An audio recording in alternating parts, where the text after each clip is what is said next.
만국의 근원 대신 전능하신 하나님 아버지, 오늘도 주님을 사랑하는 우리 성도들이 예수님의 생명으로 살 수 있도록 은혜 베풀어 주신 은혜에 감사하며, 하나님께서 이 시간 이 날을 구별하여 지정해 주셨던 이 한 날, 사랑하는 모든 믿음의 자녀들이 한자리에 모여 영과 진리로 예배하오니 성령님 이곳에 임재하여 주시고 주님의 가장 기뻐하시는 예배가 될 수 있도록 인도하여 주시옵소서.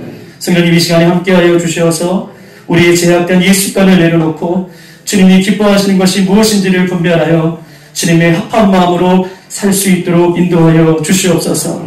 너희는 먹든지 마시든지 무엇을 하든지 다 하나님의 영광을 위해 살라라고 말씀하신 것을 기억하며 사랑하는 성도들, 하나님께서 허락하신 모든 것에 감사하여 귀한 예물을 믿음을 담고 마음을 담고 헌신을 담고 눈물을 담고 주님 앞에 드립니다.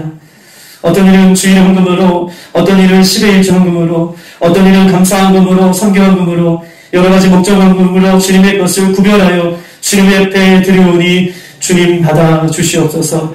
드릴 수 있는 마음을 허락하여 주시고 마음껏 드릴 때에 주님 믿음의 씨앗이 100배, 60배, 30배의 결실로 더 많은 감사로 하나님 앞에 영광이 되어지는 삶이 될 수 있도록 축복하여 주시옵소서.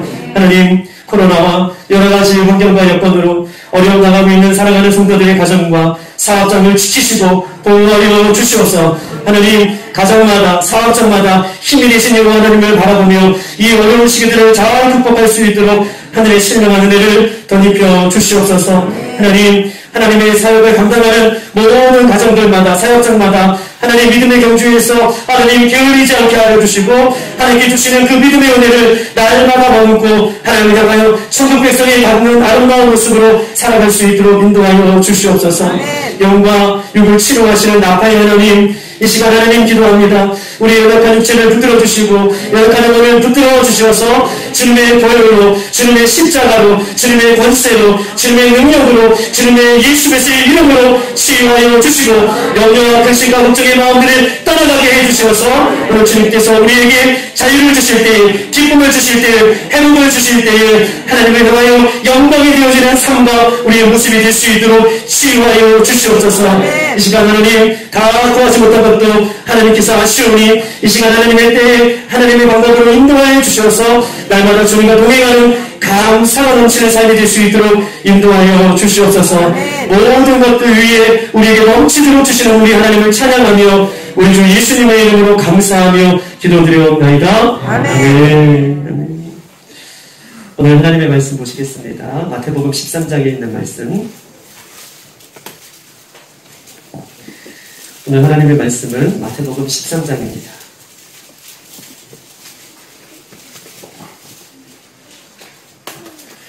(13장) 18절로 23절까지 있는 말씀입니다.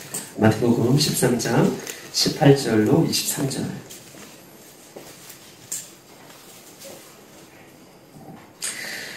제가 한 절 읽고 여러분 한 절씩 그렇게 교독하시겠습니다.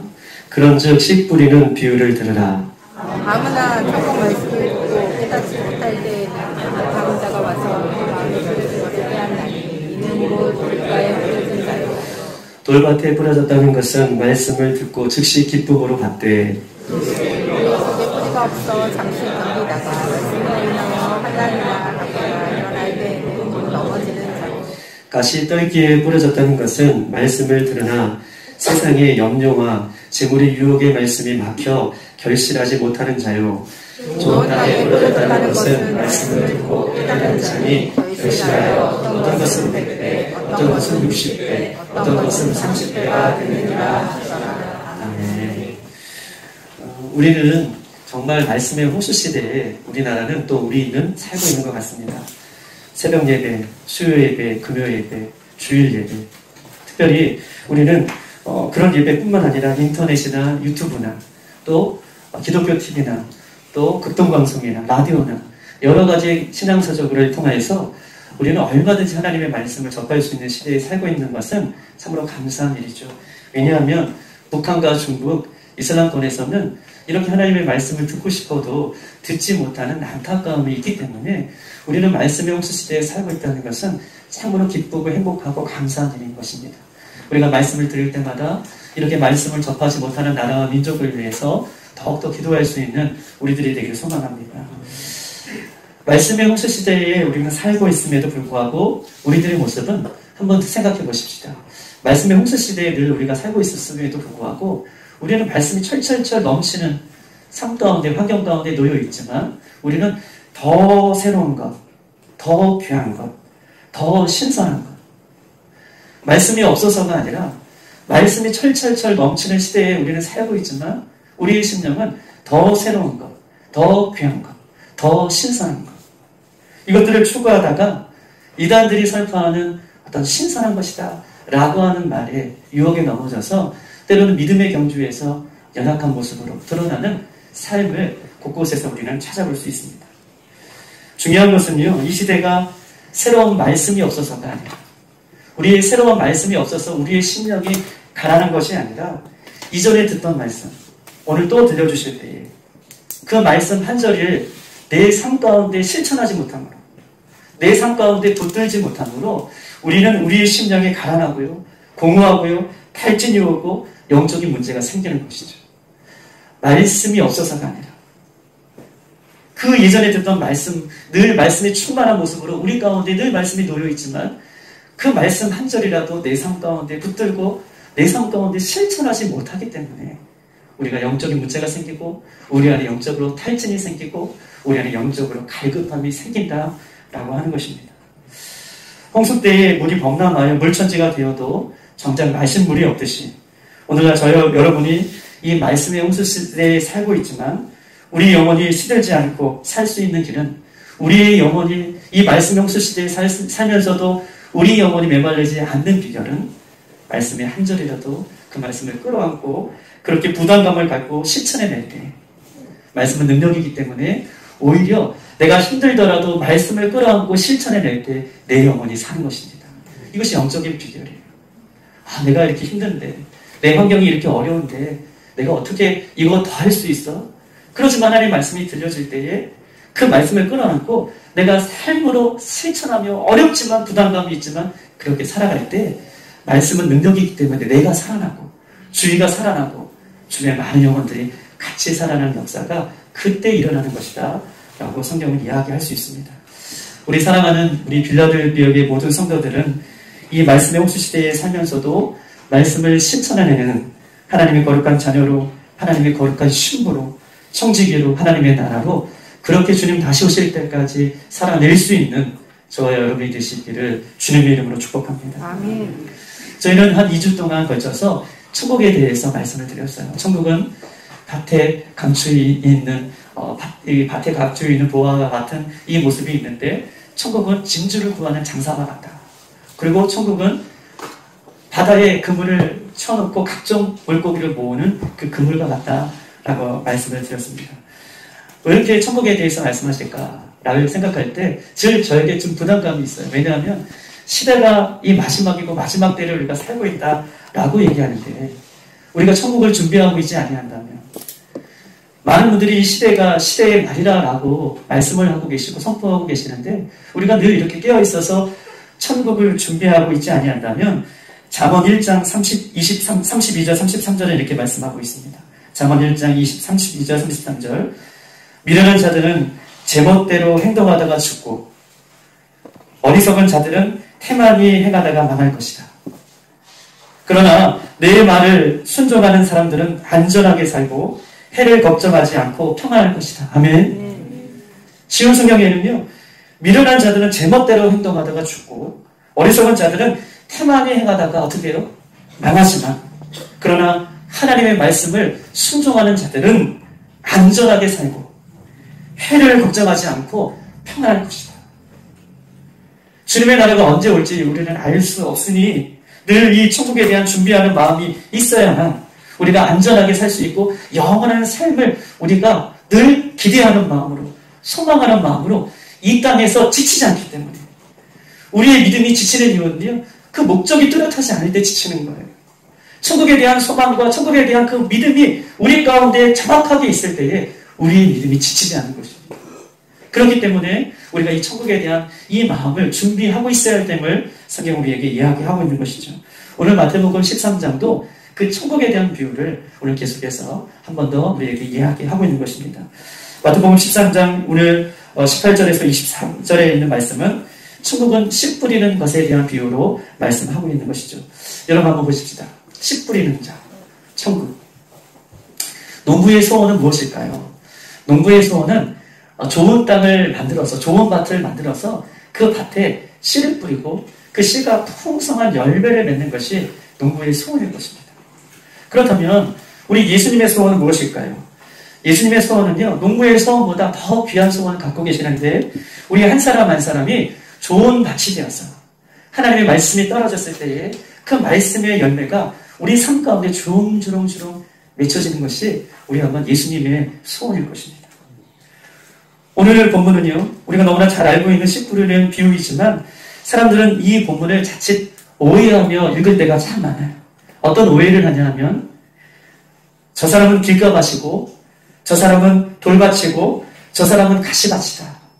그리고 나는 옥토와 같은 밭이다 라고 착각할 때가 있어요. 그래서 이 말씀을 들을 때 저 말씀은 내 남편이 들어야 되는데, 저 말씀은 우리 아들들이 들어야 되는데, 저 말씀은 우리 아내가 들어야 되는데, 이렇게 착각할 때가 있다고 하는 것입니다. 그러나 성경은요, 우리 모두가 돌밭이고 길가밭이고 가지밭이다 라고 성경은 우리에게 이야기하고 있어요.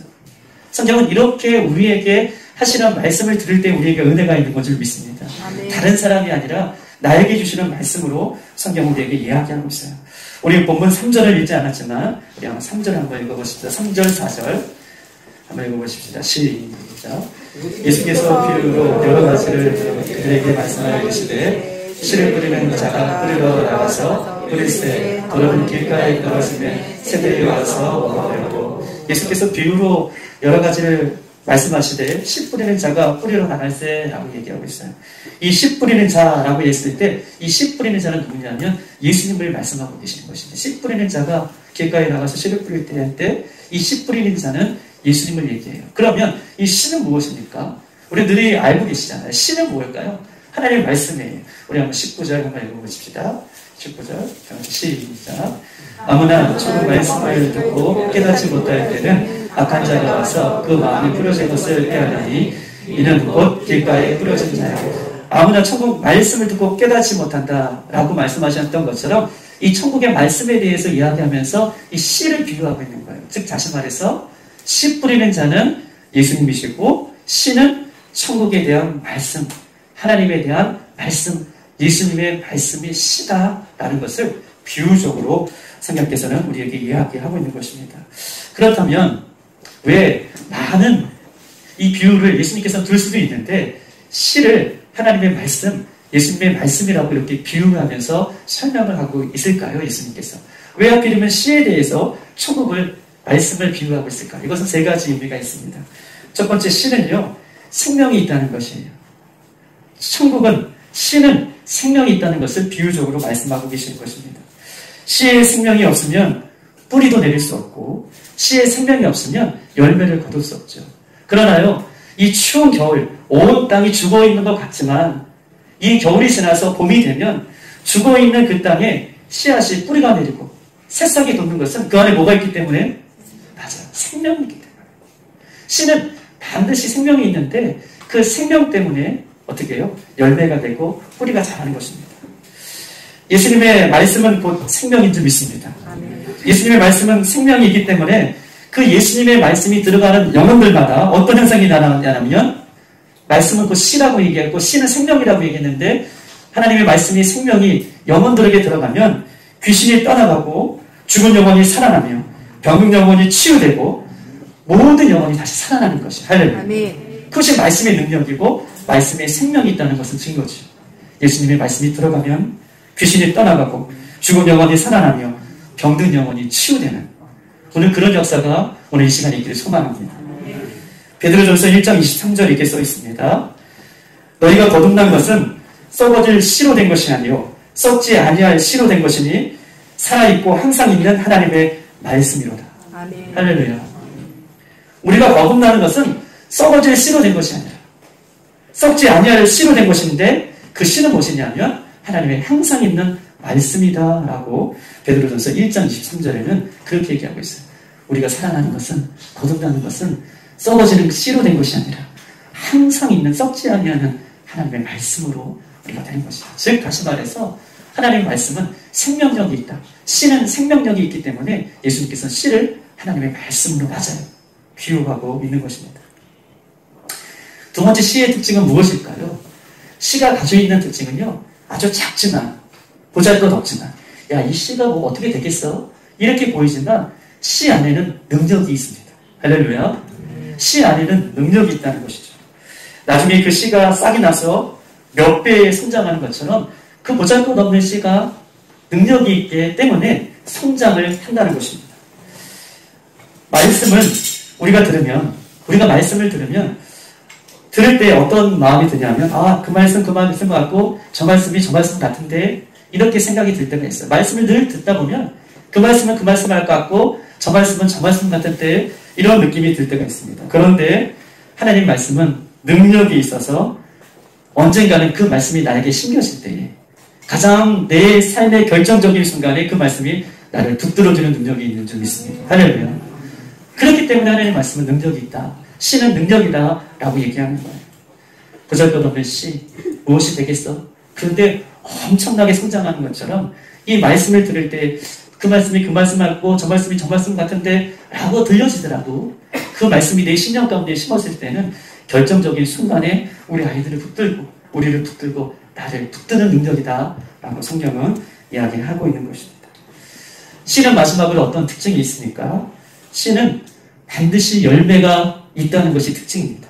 씨는 반드시 열매가 있습니다.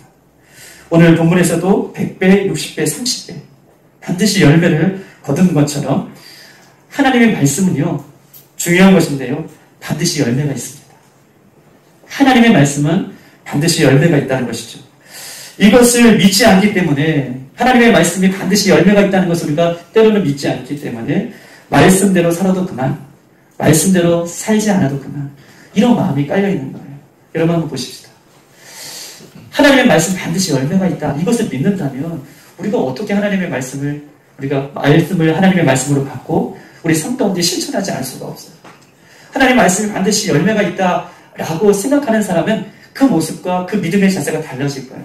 그런데 하나님의 말씀을 들려도 반드시 내 삶 가운데 열매가 있다라는 것조차 생각하지 않기 때문에 우리는 말씀을 들어도 내가 말씀대로 살아도 그만, 살지 않아도 그만, 이런 모습이 우리에게 있다는 것이죠.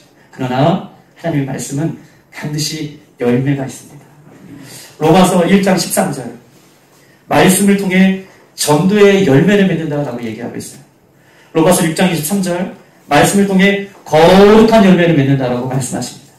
갈라디아 5장 22절 23절 말씀을 통해 성령의 9가지 열매를 맺는다. 인격의 열매를 맺는다라고 말씀하십니다. 골로새서 1장 10절 말씀을 통해 선행의 열매를 맺는다라고 말씀하고 계셔요. 히브리서 13장 15절 말씀을 통해 찬송과 간증의 열매를 맺는다라고 성경은 우리에게 분명하게 이야기하고 있습니다. 이렇게 하나님의 말씀은요, 하나님의 말씀을 따라 순종하는 사람들에게 하나님께서는 열매로 그 열매를 걷게 하신다라는 것을 믿고 오늘도 그 말씀을 받기를 주님의 이름으로 축복합니다. 아멘. 여러분 그럼 한번 보십시다. 하나님의 말씀은 열매를 맺는다라고 말씀해 주시는데 우리는 일주일이면 수많은 하나님의 말씀을 듣습니다. 그리고 내가 한 40년, 50년 신앙생활했다라고 한다면 40년, 50년 동안 하나님의 말씀을 우리가 들었을 거예요. 그런데 내 삶 가운데 변화가 없고 내 삶 가운데 열매가 없다라고 한다면 그럼 무엇이 문제입니까? 씨가 문제이겠습니까? 무엇이 문제이겠습니까? 씨는 변함없는 하나님의 진리예요. 구약과 신약의 하나님의 말씀은 1.1핵이라도 모호하지 않은 정확한 하나님의 진리이기 때문에 씨는 떨어지면 반드시 열매를 맺는데 그렇다면 30년, 40년 혹은 오랜 세월 동안 신앙생활을 하더라도 내 삶 가운데 열매가 없고 변화가 없다는 것은 씨가 문제가 있는 것이 아니라 밭은 내 가치 문제라는 거예요. 내 밭이 좋은 땅, 또 하나님께서 원하시는 그 귀한 땅이 되지 않고서는 하나님의 말씀이 떨어져도 하나님의 열매를 거둘 수 없음을 성경은 오늘 세 가지의 밭을 들어서 우리에게 이야기하는 것이에요. 씨가 문제가 있는 것이 아니라 하나님의 말씀이 문제가 있는 것이 아니라 내 심령의 밭이 좋은 밭이 되지 않기 때문에 하나님의 말씀을 들어도 열매가 없고 변화가 없다라고 성경은 우리에게 이야기하고 있는 것입니다. 창세기 3장 17절, 18절에 이렇게 써 있어요. 그들이 범죄를 저지른 후에 하나님께서 아담을 향하여 말씀하시기를 내가 이제는 엉겅퀴와 가시덤불을 내리라. 내가 땀을 흘려야 땅에서 소산을 얻으리라. 아담이 하나님으로부터 범죄한 이후에 모든 사람은 어떻게 해요? 길가 밭이고 모든 사람은 죄악 가운데에 돌과 같은 밭이고 모든 사람은 가시덤불 같은 밭이다라고 이야기하면서 그 아담이 죄를 범한 이후에 모든 사람의 상태가 이렇다라고 얘기하고 있어요. 모든 사람이 이런 거예요. 그런데 이 밭을 기경하지 않고는 하나님의 말씀이 떨어져도 열매 없는 삶을 얘기하면서 모든 사람은 여기 있는 이 문목사도 모든 사람은 그런 밭이다 라고 성경은 이야기하고 있습니다. 사단은 하나님의 말씀을 못 듣게 하는 것이 사단의 방법이죠. 주일날 이렇게 말씀을 들어도 계속해서 주일날 하나님의 말씀을 내 신령의 밭에 못 듣게 하는 것이 사단의 술수인 것이죠. 우리는 오해할 때가 있어요. 저 분은 교회의 중직자이기 때문에 저분은 오랜 신앙생활을 했기 때문에 좋은 밭이다 라고 생각할 때가 있는데 그렇지 않다는 거예요. 모든 사람은 하나님께서 원하시는 밭이 되기까지는 모두가 길가밭이고 다 그런 밭이다 라고 성경은 이야기하고 있습니다. 그러면 어떻게 하면 하나님께서 원하시는 좋은 밭을 만들 수 있는가? 우리 한번 18절부터 19절을 한번 읽어보겠습니다. 18절 19절 시작. 그런즉 씨 뿌리는 비유를 들으라. 아무나 천국 말씀을 듣고 깨닫지 못할 때는 악한 자가 와서 그 마음에 뿌려진 것을 빼앗으니 이는 곧 길가에 뿌려진 자요. 아멘. 그런즉 씨 뿌리는 비유를 들으라. 아무나 천국 말씀을 듣고 깨닫지 못하는 악한 자가 와서 그 마음에 뿌려진 것을 빼앗으니 이는 곧 길가에 뿌려진 자요 라고 얘기하고 있습니다. 길가밭에 뿌려진 씨를 누가 와서 빼앗아요? 오늘 보니까 악한 자가 와서 빼앗는다. 길가에 뿌려진 씨를 악한 자가 와서 그 씨를 빼앗는다. 악한 자가 누굴까요? 사단을 얘기하고 있는 것입니다. 이것은 직분과의 관계없이 모든 사람의 예외 없이 다 길가밭인데 이 길가밭에 뿌려질 때마다 사단이 와서 그 씨앗을 어떻게 해요? 가져간다, 빼앗는다 라고 성경은 이야기하고 있어요. 우리는 저도 그렇고 여러분 모두가 길가밭이라고 얘기하고 있습니다. 그러면 내 심령에 길가밭이면 이 하나님의 말씀이 들려질 때에 하나님의 말씀이 내 심령에 뿌려질 때에 누가 와서 채가죠? 악한 것이 와서 그 하나님의 말씀을 채가요. 어떻게 채갑니까? 생각으로, 감정으로, 어떤 사건으로, 환경으로, 인간관계로 말씀이 떨어질 때에 그 떨어지는 순간 악한 것이 와서 채가요. 그런데 나는 좋은 밭이기 때문에 하나님의 말씀이 떨어져도 그 말씀의 씨를 맺겠지 아니라는 거예요. 우리는 이미 길가밭이라는 것을 전제하고 얘기하는 거예요. 우리 모든 길가밭이에요. 이 문목사도 여기 서 있는 문목사도 길가밭이라는 거예요. 우리 모두 길가밭이라면 악한 것이 와서 지금 말씀을 빼앗게 된다라고 길가밭을 전제로 성경은 우리에게 이야기하고 있어요. 모든 사람이 다 길가밭인데 하나님의 말씀이 떨어지는 순간 악한 것이 와서 그것을 빼앗아간다. 여러분, 말씀의 씨가 빼앗기지 않는다는 것은 빼앗기지 않으려면 말씀의 씨를 우리가 빼앗기지 않으려면 어떻게 해야 되는 것입니까? 말씀의 씨를 빼앗기지 않으려면 사단이 어떤 존재인지를 알아야 우리가 말씀의 씨를 빼앗기지 않을 수가 있는 것입니다. 사단은요, 예수 그리스도를 믿는 성도들을 이제 두려워하지 않는 시대를 살고 있어요. 왜요? 예수 믿는 사람들이 사단의 정체를 모르기 때문에 사단은 이제 더 이상 예수 믿는 사람들을 두려워하지 않습니다. 그러니 말씀을 듣기 전에 말씀을 듣는 중에도 말씀을 듣지 못하게 사단이 계속해서 방해하는 거예요. 사단의 정체를 모르고 사단이 왜 내 심령에서 그 하나님의 말씀을 빼앗아가는지를 모르니까 말씀을 듣기 전에도 말씀을 듣는 중에도 말씀을 듣고 있는 이 지금도 하나님의 말씀을 빼앗아간다는 그 정체를 모르고 우리가 무방비 상태로 주 예수 그리스도를 믿는 사람들이 있다는 것입니다. 사단의 정체를 아는 베드로는 이렇게 이야기하고 있어요. 베드로전서 5장 8절. 베드로는 사단의 정체를 이렇게 이야기합니다. 근신하고 깨어있으라. 너희 계전 마귀가 우는 사자와 같이 두루 다니며 삼킬 자를 찾아다니느니라. 그러므로 너희는 마음을 굳게 하여 저를 대적하라. 사단을 베드로전서의 베드로는 뭐라고 얘기하고 있습니까? 두루 다니며 삼킬 자를 찾아다니는 사자가 어떤 사자예요? 우는 사자. 운다는 것은 무엇입니까? 물불을 가리지 않는다는 거예요. 사단은요, 하나님의 말씀이 들려지기에 우리 밭에 떨어질 때에 모든 길가밭에 있는 사람들의 그 말씀의 씨가 떨어지지 않도록 우는 사자와 같이 물불을 가리지 않고 삼킬 자를 두루 찾아다니는 것이 사단이다 라고 이야기하고 있습니다. 고린도후서 4장 4절 이 세상의 신 사단이죠. 믿지 아니하는 자들의 마음을 혼미케 하느니라. 하나님의 말씀을 듣지 못하게 자꾸 마음을 생각과 감정과 여러 가지 관계로 하나님의 말씀을 듣지 못하게 우리의 모든 것들을 혼미케 하는 것이 사단의 정체인 것을 성경은 이야기하고 있어요. 여러분, 우리가 사단과 싸워 이길 수 있는 사람은 이 세상에 아무도 없습니다. 사단과 싸워 이 영적인 존재와 싸워서 이길 수 있는 사람은 아무도 없는데, 그러나 우리가 사단과 싸워 이길 수 있는 방법을 성경에서 얘기하고 있는데 그것은 기도 외에는 없는 줄 믿습니다. 할렐루야. 사단과 싸워 이길 수 있는 것은 기도예요. 내 마음에 하나님의 말씀의 씨를 받아야 하는데 악한 것들이 생각으로 감정으로 쪼아먹고 방해할 때에 보세요. 하나님, 보세요 여러분. 기도는 사단 마귀를 물리칠 수 있다는 것이죠. 예수의 이름으로, 아멘. 예수의 권세로, 아멘. 예수님의 보혈로 우리가 기도할 때에 성령이 하나님의 말씀을 못 듣게 하는 사단을 대적하고 기도할 때에 그 사단이 물러가게 되는 줄 믿습니다. 아멘. 우리의 힘은 절대 물리칠 수 없어요. 하나님, 나는 길가 마신 대로 우리 하나님의 말씀을 들어야 되는데요. 하나님의 말씀의 씨가 내 심령 가운데 박혀있어야 되는데요. 내 마음이 잡고 내 생각이 잡고 하나님 이렇습니다. 예수님의 보혈로, 예수님의 이름으로, 예수님의 권세로 우리가 기도할 때 사단이 물러가게 되는 줄 믿습니다. 아멘. 내 이름이 아니라 예수님의 이름이 권세가 있기 때문에 사단을 물리치게 되는 은혜가 있는 것이죠. 사단은요, 끊임없이 우리의 기도를 방해합니다. 사단은 우리의 기도를 방해하는데, 그러나 중요한 것은요, 사단은 우리의 기도를 방해하는데 우리가 기도할 때에 사단의 일을 멸하게 되는 줄 믿습니다.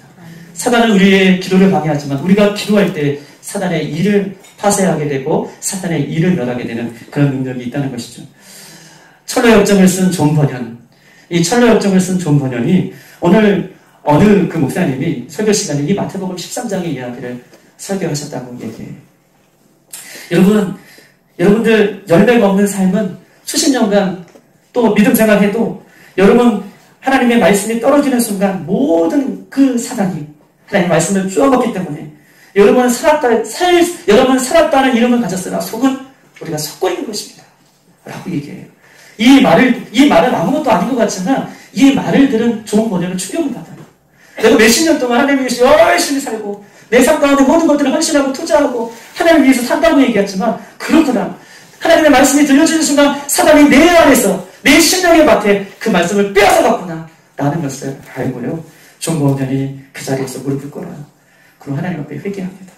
하나님, 내 삶에게 변화가 없는 것, 내 삶에 열매가 없는 것 회개하고 이제 주님 앞에 나올 때마다 주의 말씀을 들을 때마다 내가 기도하겠습니다. 이렇게 무릎으로 눈물로 회개하고 기도했던 존 버년이 성령이 충만함 받아요. 그리고 쓴 책이 우리가 잘 알고 있는 것처럼 철로역정이라는 책을 이것을 우리가 얘기할 수 있어요. 사랑하는 여러분, 하나님께서는요, 좋은 땅을 만들 수 있도록 우리에게 권세를 주신 것이 무엇입니까? 우리에게 좋은 땅을 만들 수 있도록 길과 같은 밭을 좋은 땅에 만들 수 있도록 좋은 땅을 만들 수 있도록 주신 권세는 기도인 것입니다. 기도 없이는 우리는 좋은 땅을 만들 수 없고 기도 없이는 우리 땅이 기경될 수 없습니다. 우리가 다시 우리 뜨거웠던 그 기도를 회복했으면 좋겠습니다. 누가 다른 사람을 위해서가 아니라 우리 자녀들과 내 남편과 아내들을 위해서가 아니라 내 심령의 밭이 다시 하나님의 말씀을 들을 때마다 울렁울렁거리고 하나님의 말씀을 들을 때마다 꿈틀꿈틀거리고 하나님의 말씀을 들을 때마다 예전의 말씀 오늘 또 들려주실 때 하나님의 말씀이 살아서 역사하시는 그 기도가 그 말씀이 회복되는 여러분 되시길 주님의 이름으로 축복합니다. 우리 한번 20절 21절에 있는 말씀을 한번 보시겠습니다. 20절 21절 시작. 돌밭에 뿌려졌다는 것은 말씀을 듣고 즉시 기쁨으로 받되 그 속에 뿌리가 없어 잠시 견디다가 말씀으로 말미암아 환난이나 박해가 일어날 때는 곧 넘어지는 것. 이제 돌밭의 얘기예요.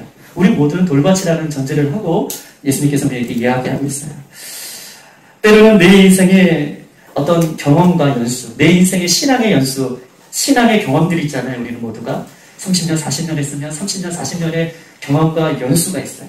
그런데 이 경험과 연수는 때로는 우리에게 장점도 되지만 경험과 연수가 오래되면 오래될수록 저도 그렇지만 어떻게 해요? 신앙의 패러다임이 다 고착화 되는 거예요.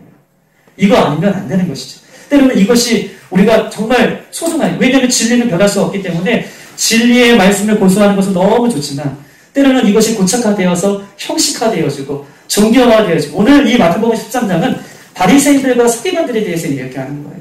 예수님이 오셨어도 천국에 대해서 말씀해 주셔서도 예수님의 말씀을 듣지 못하는 알지 못하는 믿지 아니하는 고착화되어 있는 그 형식적인 종교인들에 대해서 예수님께서 말씀하고 계시는 것이죠. 우리가 신앙의 연수가 오래되면 오래될수록 또 내가 가진 것이 맞다라고 생각하면 생각할수록 우리는 그것이 장점이 될 수도 있지만 이것이 변하지 않는 패러다임으로 신앙의 모습으로 고착화될 수 있다라는 것을 우리가 염두에 둘 수 있는 것입니다. 어떻게 하면 딱딱하게 굳어진 변하지 않는 우리의 이 돌과 같은 땅이 좋은 땅이 될 수 있을까요? 호미로 할까요? 삽으로 할까요? 곡괭이로 할까요? 곰곰이 생각해봐도 어떤 것이 해야지 우리 돌과 같은 마음이 정말 좋은 땅이 될 수 있을까를 고민했을 때에 딱 한 가지 방법은 어떤 방법이냐? 성령의 충만함을 힘입어야 됩니다. 할렐루야. 단순한 얘기 같지만 그것이 진리예요. 우리 돌과 같은 밭이 회복되는 것은 성령의 충만함을 회복할 때 우리의 돌과 같은 마음이 옥토와 같은 밭이 되는 것이죠. 제가 예전에 여러분한테 간증할 때요. 제가 어렸을 때 초등학교 들어가기 전에요. 초등학교 들어가서도죠. 우리 동네 이름이 한우물이었어요. 요즘 동네 이름이 한우물. 동네에 우물이 하나가 있다는 거예요. 그러면서 동네에 한 30가정, 40가정이 물찌개를 메고 물을 길어요. 물찌개를 메고 물을 길러서 이제 가마솥에다 놓고 저장하는 곳에 저장을 해요. 그런데 늘 그 한우물, 우물에서 샘물이 늘 솟아나기 때문에 어떻게 해요? 늘 물은 깨끗해요. 그런데 어느 순간 가뭄이 극심하게 들고 이제 물이 점점 많아지면 그 샘물이 점점 말라지면서 그 물이 오염이 됩니다. 오염이 되면 그 물을 가를 수 있는 것, 샘물이 되게 하는 것은 방법은 무엇일까요? 그 오염된 물을 샘물로 바꾸는 것은 무엇일까요? 뭐라고요? 샘물을 바꿀 수 있는 건 아무리 노력해도 안 돼. 물이 이미 가물었고 물이 많이 안 나오기 때문에. 그런데요, 제가 어렸을 때 생각해보면 신기한 장면이 하나 있는데 여름에 막 비가 나오잖아요. 비가 홍수같이 쏟아지잖아요. 비가 막 홍수같이 쏟아지고 논에도 잠기고 밭에도 잠기고 길가에도 막 물이 잠겨요. 그리고 물이 철철철 넘쳐서 그 한우물, 물 속에 있는 그 물까지 비가 들어가는 거예요. 물이 홍수같이 막 철철철 넘치면서 길가에 있는 물도 밖에 있는 물도 그 물속으로 우물 속으로 쳐들어갈 때 물이 그래서 철철철 넘칠 때 그 홍수가 끝나고 비가 끝나면 그 물이 어떤 물로 바뀌어 있어요? 맞아요. 새물로 바뀌어 있어요. 사람이 노력해서 될 수 없는 것이지만 홍수가 터지고 물이 철철철 넘치고 그 철철철 넘치는 물이 그 우물 속에 들어갈 때에 어느 순간 우물물이 새물로 바뀌는 역사가 일어났던 것처럼 우리의 마른 땅에 딱딱한 굳어진 땅이 하나님께서 원하시는 옥토와 같은 땅이 밭이 되기 위해서는 성령의 충만함을 입어야 우리가 돌 같은 마음이 하나님께서 원하시는 그런 땅이 되는 것입니다. 돌 같은 마음이 씨를 뿌려자면요, 딱딱하게 굳어졌기 때문에 이 돌 같은 마음의 밭에 씨가 뿌려져도 오늘 본문에 보니까 씨가 뿌리를 내릴 수 없다라고 얘기하고 있어요. 딱딱하게 굳어졌기 때문에 씨가 뿌려질 수 없습니다.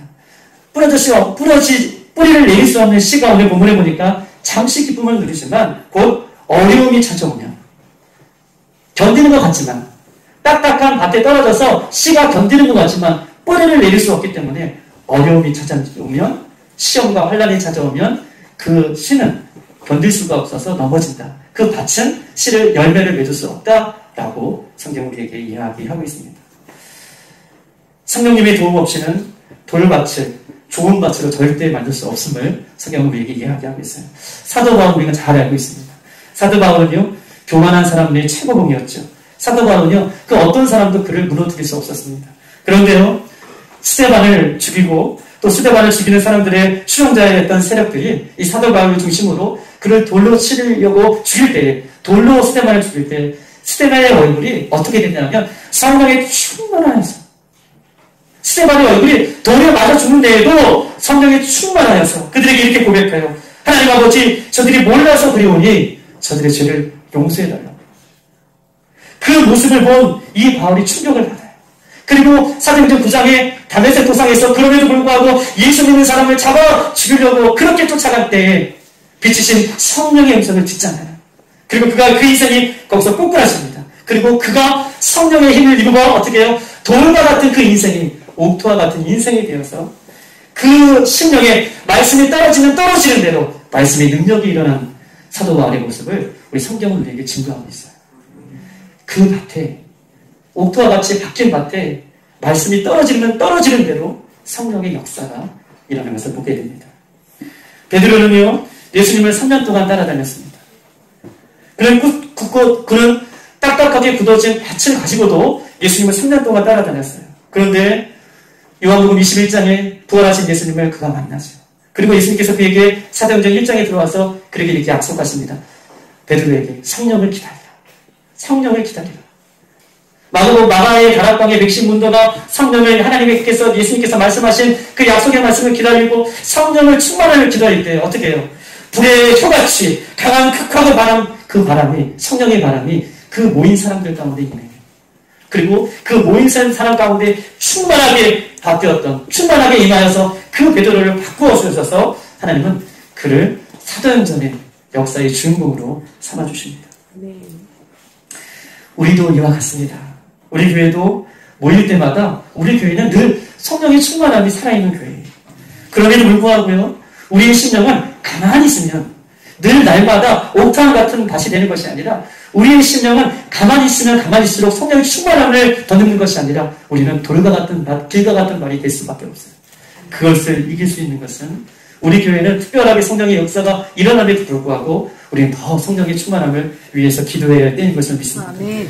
돌과 같은 변하는 밭, 돌과 같이 변하지 않는 밭이 성령의 충만함으로 깨어져서 옥토와 같은 밭이 되어서 하나님의 말씀의 열매가 30배, 60배, 100배 그런 성령의 은혜들이 우리 교회를 통해서 여러분 개인을 통해서 여러분 가정을 통해서 맺혀지기를 주님의 이름으로 축복합니다. 아멘. 우리 한번 22절의 말씀 한번 읽어보십시다. 22절 시작. 가신 떨기에 부족한 것은 말씀을 들으나 세상의 염려와 재물의 유혹에 말씀이 막혀 결실하지 못하는 자요. 아멘.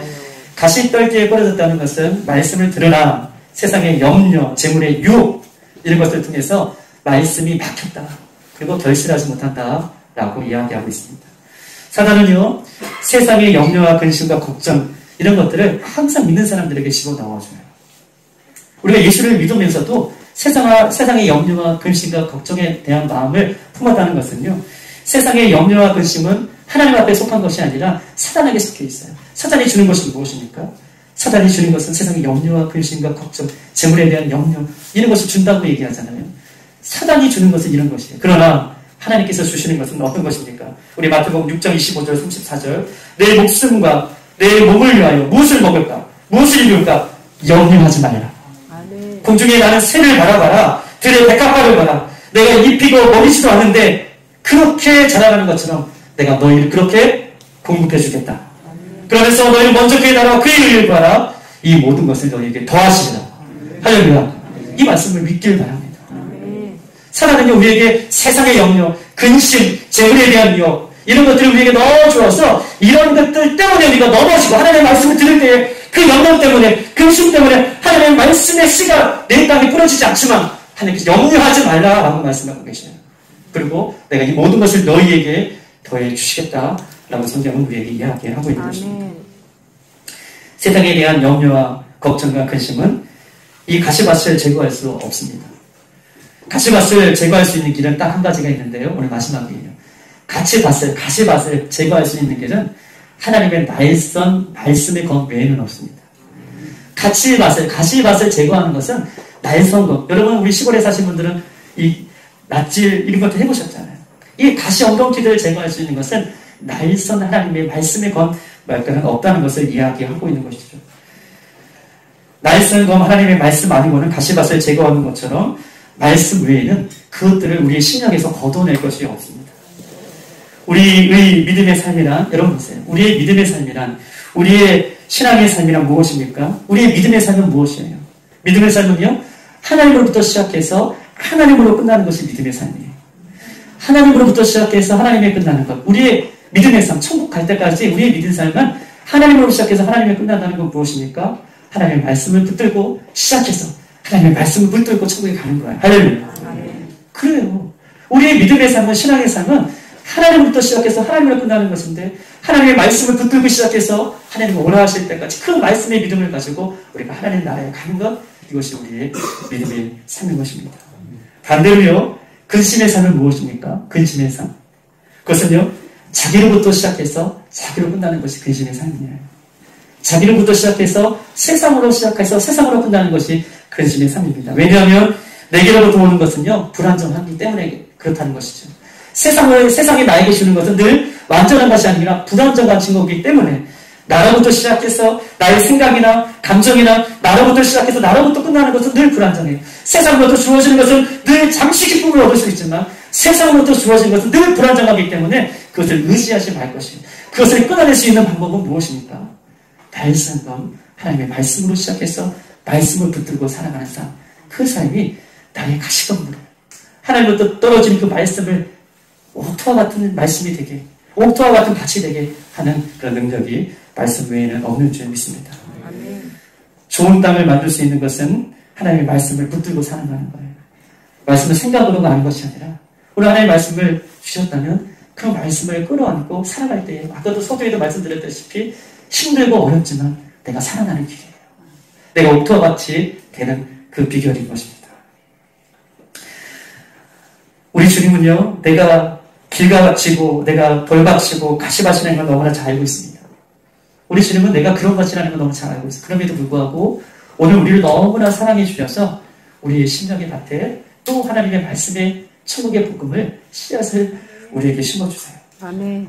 나를 볼 때는 실망할 수밖에 없고 내 주위를 볼 때는 절망할 수밖에 없지만, 그러나 오늘도 내 심령 안에 씨를 심어주시는 그 예수님을 오늘 바라보라고 말씀하고 계십니다. 예수님을 바라볼 때 소망이 있고요, 예수님을 바라볼 때 우리에게 기쁨이 있습니다. 아멘. 천국의 비유를 우리에게 말씀해 주시면서 우리에게 천국을 늘 준비할 것을 이야기하고 계시죠. 기도로 나의 길과 같은 밭을 갈아엎고 성령의 충만함으로 나의 돌과 같은 밭을 어떻게 해요? 옥토와 같은 밭 되기를 원하고, 하나님의 말씀의 검을 날마다 붙들고 실천함으로 하나님께서 오늘도 우리의 심령이 옥토와 같은 밭 되어서 하나님의 귀한 열매를 떨어졌을 때에 반드시 열매를 맺는데 100배, 60배, 30배의 결실로 우리 하나님께서 여러분들에게 채워주실 것입니다. 오늘도 길과 같은 밭, 돌과 같은 밭, 가시덤불 밭이 아니라 옥토와 같은 밭 되어서 주님과 동행하는 저와 여러분의 삶이 되시기를 주님의 이름으로 축복합니다. 주시옵소서. 말씀을 듣고서 역시 또 믿게 해주시옵소서. 주여 너무 기도합니다. 주여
우리가 다시 것이었습니다. 그러나 하나님, 나를 볼 때에는 절망이요 실망할 수밖에 없지만 그럼에도 불구하고 오늘도 하나님의 생명의 말씀을 우리 밭에 심어주어서 우리가 기도로 성령의 충만함으로 말씀의 검으로 우리의 기경된 땅을 기경하여서 옥토와 같은 심령 되기를 원하오니 주님, 이렇게 천국을 우리에게 예비하며 준비하며 살아갈 수 있도록 인도하여 주시옵소서. 예수 주시옵소서. 우리는 가만히 있으면 세상 속에서 흘러갈 수밖에 없는 존재이지만 우리는 하여금 하나님 아버지 주시는 말씀을 가지고 그렇게 살아가기를 원하오니 주님의 말씀 한 점이라도 우리 삶 가운데 살아내기 위해 우리의 심령이 살아나게 하여 주시옵소서. 우리 교회가 살아나게 해 주시옵소서. 우리 가정이 살아나게 해 주시옵소서. 우리 자녀들이 살아날 수 있도록 성령이 인도하여 주시옵소서. 하나님 그리하여서 날마다 천국의 기쁨을 우리에게 주실 때에 주님과 동행하는 삶이 되게 하시고 말씀의 능력이 일어나는 삶이 될 수 있도록 한 시간 지키시고 함께하여 주시옵소서. 지금은 우리를 구원해 주신 예수님의 은혜와 하나님 아버지의 거룩하신 은혜와 날마다 우리를 승리케 하시는 성령님의 역사와 교통하심이 오늘 말씀을 받고 믿음의 좋은 땅이 되어 성령의 충만함으로 기도함으로 하나님 앞에 믿음으로 드릴 것이 많은 열매 맺는 신앙으로 살겠다고 다짐하며 결단을 돌아가는 사랑하는 성도들 머리머리 위에와 교회와 가정과 사업장과 조국 대한민국과 우리 선교사님들과 우리 다음 세대 우리 아이들에게 지금으로부터 영원토록 함께 있을지어다. 아멘.